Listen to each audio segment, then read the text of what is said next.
Pernah gak lu curhat ke orang tua lu atau ke temen? Gaji gua habis nih, padahal baru tanggal 10. Terus mereka jawab dengan enteng, "Ah, lu tuh kurang bersyukur, lu boros. Lihat tuh orang lain, makanya cuma nasi garam." Kalimat itu adalah gaslighting finansial terbesar abad ini. Mari kita ngomong jujur-jujuran. Lu udah kerja keras, lu lembur sampai tipes, lu dapat promosi, gaji lu naik. Tapi anehnya, saldo di ATM tuh rasanya sama aja. Atau malah utang lu makin numpuk dan tidur lu makin gak nyenyak. Lu mulai bertanya-tanya, apa gua bego yang ngatur duit? Atau ada yang salah nih sama sistemnya? Jawabannya mungkin bakal bikin lu marah. Bukan, lu gak bego. Tapi, lu lagi hidup di dalam sistem ekonomi yang didesain biar para pekerja kayak kita gak bisa kaya cuma dari gaji doang. Di video kurang dari 10 menit ini, gue bakal bongkar kenapa kenaikan gaji lu itu sebenarnya cuma ilusi. Kita bakal bedah pakai data inflasi, jebakan pajak di Indonesia, dan psikologi duit yang bikin lu tetap miskin walaupun kelihatan mapan. Siapin mental lu, ini bukan video motivasi, ini video bedah realita. Kita mulai dari kesalahan di kepala lu dulu nih. Ada istilah psikologi namanya hedonic treadmill atau Parkinson's Law. Hukumnya bilang gini, pengeluaran bakal selalu ngegedein buat ngabisin berapapun pemasukan yang ada. Waktu gaji lu UMR, lu makan di warteg, naik motor, ngekos tanpa AC, lu hidup kan? Waktu gaji lu 10 juta, lu makan di mall, nyicil mobil, sewa apartemen, lu hidup juga. Lu ngerasa itu tuh kebutuhan, padahal itu upgrade standar. Tapi sebentar, gua gak bakal nyalahin gaya hidup lu sepenuhnya. Ada faktor yang lebih jahat daripada sekedar gaya hidup, namanya inflasi gaya hidup sosial. Di dunia kerja yang sekarang, kelihatan sukses itu mahal bro. Baju lu harus rapi, HP lu harus bagus, nongkrong lu harus di coffee shop biar bisa networking. Itu bukan lagi kemewahan, itu jadi biaya operasional biar lu tetap dianggap kompeten di kantor. Jadi, gaji lu naik bukan buat ditabung. Gaji lu naik cuma buat ngebiayain topeng profesional lu yang makin mahal.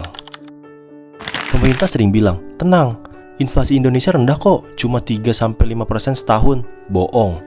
Itu inflasi rata-rata atau CPI. Itu ngitung harga beras, cabe, sama bensin subsidi. Tapi elu, kelas pekerja menengah, pengeluaran utama lu tuh bukan cuma beras. Coba lu cek inflasi aset dan jasa. Harga rumah atau properti di Jabodetabek itu naiknya bisa 7-10% per tahun. Jauh di atas kenaikan gaji lu. Biaya pendidikan anak, inflasi pendidikan di sini tuh double digit, 10-15% per tahun. Biaya kesehatan ya naik gila-gilaan.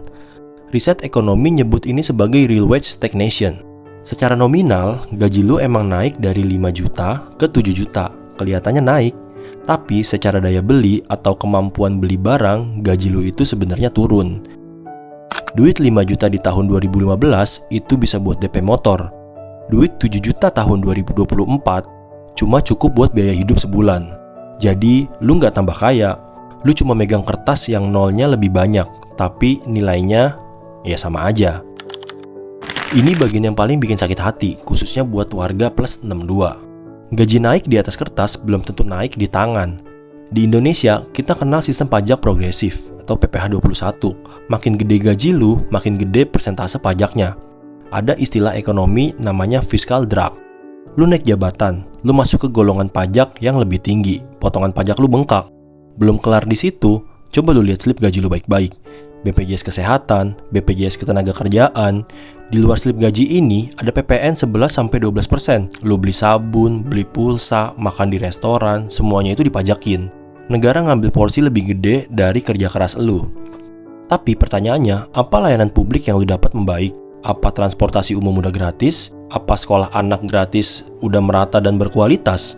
Apa kesehatan gratis itu udah tanpa antri? Apa gaji guru honorer udah manusiawi? Enggak kan? Lu bayar pajak ala negara maju, tapi dapat fasilitas ala negara berkembang. Itu yang bikin duit lu bocor alus tanpa lu sadarin. Ada harga tersembunyi dari kenaikan gaji yang gak pernah dibahas HRD, yaitu waktu lu. Saat gaji lu naik, biasanya tanggung jawab lu tuh naik 2 kali lipat. Lu lembur, lu standby weekend. Akibatnya, lu ngalamin time poverty atau kemiskinan waktu.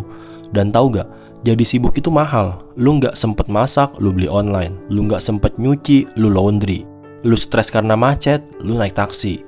Lu stres karena kerja, lu butuh healing alias liburan impulsif. Ini disebut convenience tax atau pajak kenyamanan. Gaji lu habis bukan buat nabung, tapi buat beli sistem pendukung biar lu tetap waras kerja. Lu bayar orang lain buat ngelakuin hal-hal dasar hidup lu, karena waktu lu udah lu jual murah ke perusahaan. Kondisi ini makin parah kalau lu adalah sandwich generation. Ini fenomena khas Indonesia banget. Gaji naik, tapi lu harus nanggung buat hidup lu sendiri dan anak istri, hidup orang tua lu yang gak punya dana pensiun. Sistem jaminan sosial kita tuh belum kuat. Orang tua kita dulu gak diajarin literasi keuangan. Akibatnya, lu adalah dana pensiun berjalan buat orang tua lu. Sebesar apapun kenaikan gaji lu, bakal langsung kesedot ke atas orang tua dan ke bawah ke anak. Lu ada di tengah, kegencet.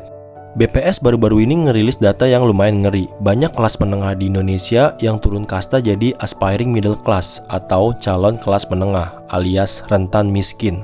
Cuma butuh 1 kali sakit keras atau 1 kali PHK buat bikin lu langsung jatuh miskin. Sistem ini tuh rapuh banget. Oke, kita udah bedah masalahnya. Sekarang solusinya apa? Jangan cuma bilang hemat pangkal kaya. Hemat itu ada batasnya. Lu nggak bisa hemat sampai nggak makan. Solusinya ya harus radikal. Pertama, sadari posisi active income itu lemah. Jangan pernah ngerasa aman cuma karena gaji gede. Gaji itu active income. Kalau lu sakit, ya gajinya stop. Ubah mindset lu. Gaji itu tuh bukan buat dinikmati. Gaji adalah modal usaha. Pakai gaji lu buat beli aset, bukan buat liabilitas. Kedua, lawan inflasi gaya hidup dengan pura-pura miskin.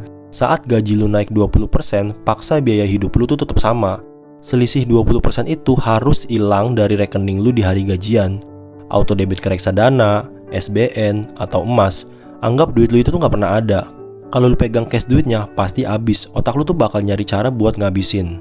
Fokus offense atau nambah keran, bukan cuma defense atau berhemat. Di ekonomi inflasi tinggi, berhemat doang tuh gak cukup. Lu butuh skill baru yang bisa dijual mahal. Lu butuh side hustle, lu butuh investasi. Sekolah ngajarin kita jadi karyawan yang baik, bukan jadi pemilik aset yang cerdas. Lu harus belajar sendiri soal duit. Literasi finansial itu pertahanan terakhir lu. Teman-teman, kesimpulannya adalah ngerasa kekurangan padahal gaji naik itu bukan semata-mata salah lu. Ada sistem inflasi, pajak, dan budaya kerja yang emang ngegerus duit lu. Tapi kalau lu udah tahu sistemnya curang dan lu diem aja nggak ngerubah strategi, nah itu baru salah lu. Berhenti jadi korban. Mulai hari ini berhenti fokus ke angka gaji.